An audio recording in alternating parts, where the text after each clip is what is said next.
This is certainly a challenge.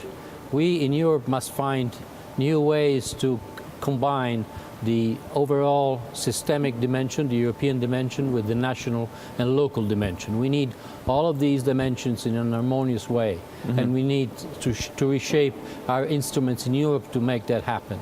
What else can Europe do to mitigate the risks of that or address them properly? Europe must recognize that there are some European challenges which require European responses, like migration, like security, like growth and jobs. There are national responses which are insufficient. We need to integrate them with a higher level policy.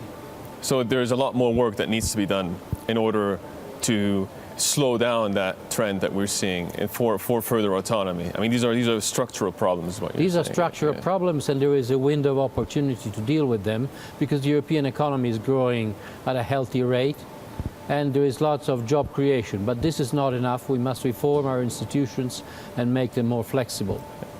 Let's talk about the Italian economy. Growth projections for this year at 1.5%. Is there any chance that we could see a little bit more upside to that growth? Could it be a little bit stronger? It could be a little bit stronger. I think there are upside risks this year and the coming 2 years. Certainly there are in our forecast. So by how much more do you think the economy could grow if you could give it a rough range? Well, if all the reforms were fully implemented and if all the resources mobilized for public investment were fully spent, we could certainly go up to 2%. And how would that translate into the country's debt and debt to GDP ratio, right? That's been falling, or we're seen falling in the next few years, despite the likely rise in debt financing.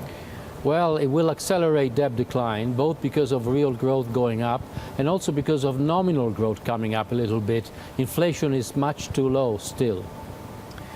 Recently, you've spoken about some of the ECB's reform efforts. You've expressed your perplexities, and that's a direct quote, when it comes to supervision, the ECB perhaps going beyond its boundaries. Could you clarify your position on those perplexities? This was specific to the recent communication that the SSM has put out for consultation about the speed and timing and features of the program that needs to be implemented to get rid of NPLs. This is, of course, absolutely vital for all economies, including the Italian economy. However, my point is that we must be very careful in getting the speed right, the timing right. If we do it too fast, we could derail the whole system, which is now gaining speed and steam. There's also the ongoing issue about the job that is opening up at the Bank of Italy. If it was offered to you, would you take it?